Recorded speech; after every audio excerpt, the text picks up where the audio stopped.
दुनिया का सबसे महंगा भोजन जिसे जीवन में एक बार खाया जा सकता है, पर जब परोसा गया तो वह खाली प्लेट थी। सभी हैरान थे। तभी रहस्य खुला और देखा कि शेफ ने खुद को गोली मार ली। शव को रसोई में ले जाया गया और थोड़ी देर में 3/4 पकी पसलियों की प्लेट मेज पर लाई गई। असल में आज रात की सामग्री वहाँ बैठे सभी पुराने अमीर लोग थे जो डरकर अपनी पत्नियों को लेकर जाने लगे, लेकिन मैनेजर ने बताया कि सभी नावें बंदरगाह छोड़ चुकी हैं। आज रात कोई भी द्वीप से नहीं जा सकता। बुजुर्ग अमीर ने निजी विमान बुलाने की तैयारी की।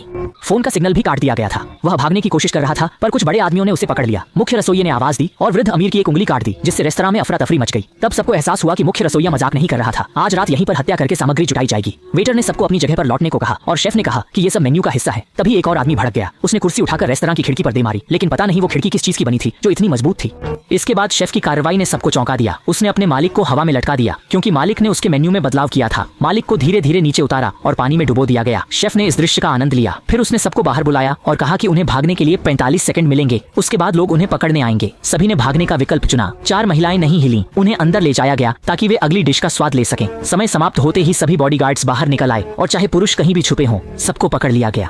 इस डरे हुए समूह में बस मैट ही मजे से खा रहा था। मेहमानों में एक अजनबी लड़की थी जो उसके निमंत्रण में नहीं थी। मुख्य रसोइये ने लड़की के साथी से पूछा तो पता चला कि मैट की पत्नी ने उसे धोखा दिया था। इस महंगी दावत का आनंद लेने के लिए उसने अन्य नाम की लड़की को बुला लिया। यह सुनकर लड़की गुस्से में उस आदमी को थप्पड़ मार देती है। मुख्य रसोइये का दिल पसीज जाता है और वह अन्य से कहता है कि अगर वह स्टोर रूम से बाल्टी मसाला ले आए तो उसकी जान बच सकती है। क्या इतनी आसानी से खाने की नियति से बच सकते हैं? अन्य ने तुरंत ऐसा किया। मसाले लेने की तैयारी में उसने रेडियो स्टेशन देखा और तट रक्षक दल से संपर्क किया। फिर शांत दिखने का नाटक करते हुए लोहे की बाल्टी वापस रेस्तरां में धकेल दी। बचाव नौका की आवाज ने शांति तोड़ी। तब मुख्य शेफ को एहसास हुआ कि अन्य ने रेडियो का इस्तेमाल किया है, लेकिन इससे पहले कि वह कुछ कर पाता, पुलिस रेस्तरां में पहुंच गई। मुख्य शेफ के डर से कोई मेहमान मदद के लिए आवाज नहीं उठा सका। आंखों के इशारों से पुलिस को संकेत देना चाहा, पर लड़का भोला था, समझा नहीं। तभी उसने अपने पसंदीदा छोटे मूंछों वाले अभिनेता को देखा। छोटे मूंछों वाले ने हस्ताक्षर का बहाना बनाकर पुलिस को मदद का नोट थमा दिया। समझदार समुद्री पुलिस ने फौरन पिस्तौल निकालकर मुख्य रसोइये पर तान दी। यह देख सबने राहत की सांस ली, लेकिन पुलिस ने अचानक बंदूक का मुंह अन्या की ओर कर दिया और सामने की मोमबत्ती जलाई। ये तो बस एक लाइटर था। असल में यह व्यक्ति भी रसोइयों में से था। अन्या के विश्वासघात के लिए मुख्य रसोइया उसे अन्य मेहमानों से अलग नहीं मानता। जब आखिरी व्यंजन तैयार होने वाला था, अन्या अचानक खड़ी हो गई और मुख्य रसोइये की तरह ताली बजाई।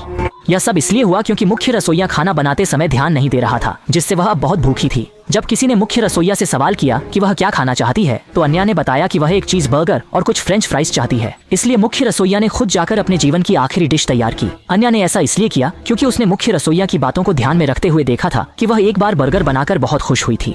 मुख्य शेफ का काम पूंजीवाद में श्रमिकों के शोषण का प्रतीक है। अमीर लोग सोचते हैं कि यहाँ आकर वे प्रतिष्ठा बढ़ा सकते हैं, लेकिन भोजन के असली अर्थ को भूल जाते हैं। अन्या चाहती थी कि मुख्य शेफ अपने अतीत को फिर से जिए और खाना बनाने के पुराने मूल्य खोजें। जल्दी ही मुख्य शेफ ने बर्गर टेबल पर परोसा। अन्या ने एक बाइट लिया और फिर अपनी बात रखी।